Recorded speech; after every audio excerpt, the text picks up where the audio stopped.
Bugün karşınızda kot A tamiri nasıl yapılır?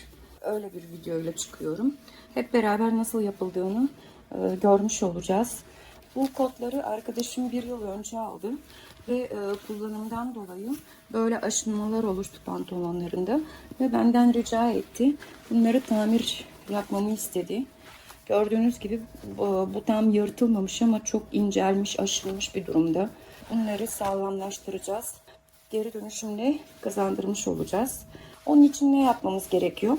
Varsa elinizde eğer tamamen kullanılmayacak durumda kot pantolonunuz bu renge yakın, ondan parça kesiyorsunuz. Yoksa en yakın renkte başka kumaş parçası da kullanabilirsiniz.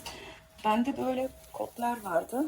Daha önce biraz daha koyu ama bunları kullanmak istiyorum. Hatta bunun böyle bu alt kısmında kumaş parçası da var. Bunu da kaldırmayacağım.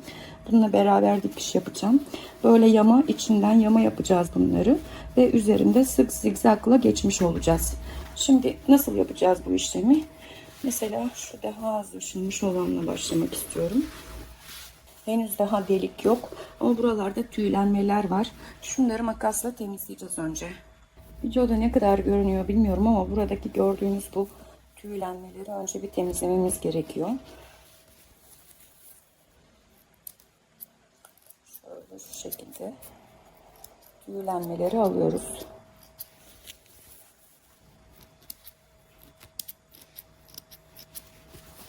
Burada önemli olan şu aşınmış olan yerden biraz daha dışarıda almamız ölçüyü. Dikişte ona göre yapalım. Çünkü buralar da artık aşınmaya başlamış. O yüzden oraları da sağlamlaştırmamız gerekiyor.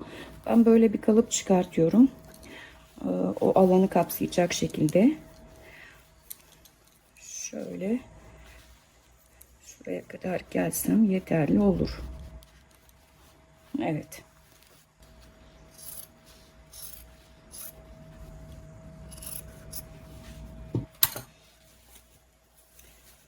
Ve aynı şekilde buranın da ölçüsünü alacağız.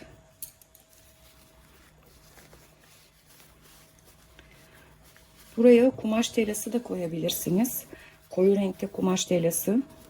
Kotla beraber, bu parçayla beraber, ama bende şu anda olmadığı için ben öyle sadece kot kumaşla yapacağım.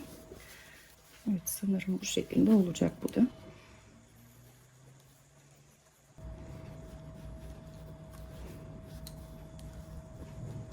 Tam dikişlere kadar kesiyorsunuz.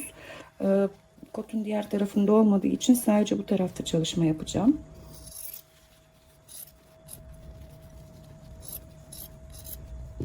Şimdi bu parçaları kotumuzun iç tarafına iğnelemek istiyorum.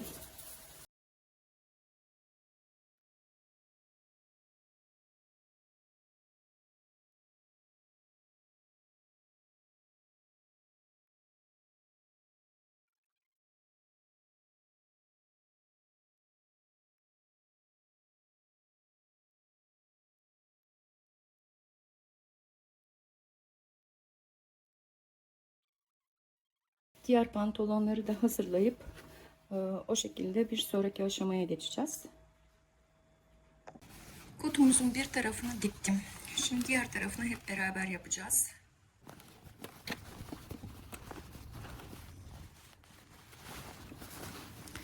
İğnelerimi ön yüzeye taşıdım. Bu tarafta delik yok ama burası da çok incelmiş. O yüzden buraya da bir takviye yapmamız gerekiyor. Her an burası da yırtılabilir. Ve başlıyoruz. Önce çalışacağımız alanı sınırlayalım. Böylece alttaki parçayı da tutturmuş olacağız.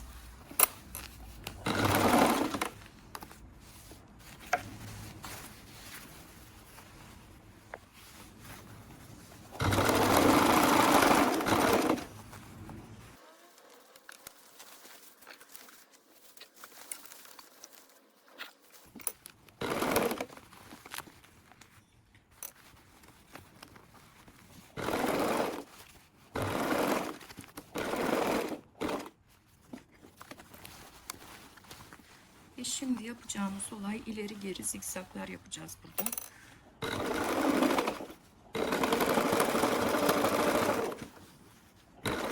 İsterseniz çevirin. Ben makineyi geri moda verip böyle o şekilde yapacağım bunu.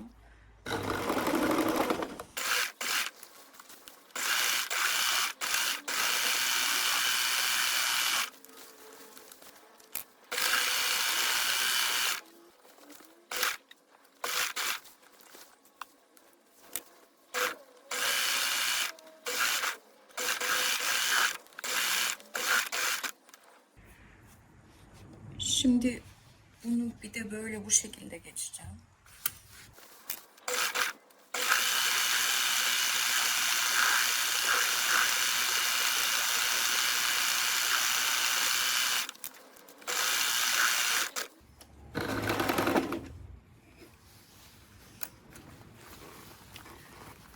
Böylece buradaki yamamız da hazır.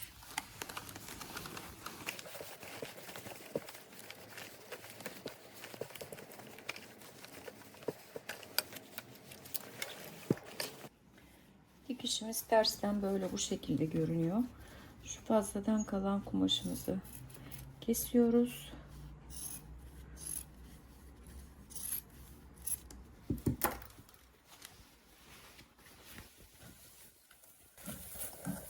Kotumuz hazır. Bu böyle derin gibi gözükebilir size ama bu giyildiğinde tamamen altta böyle içeride kaldığı için çok belli olmayacaktır. Yani şöyle şuraya kadar geliyor, belli olmayacaktır. Şu iplerimizi, fazlalık iplerimizi de temizleyelim. Ve hazır.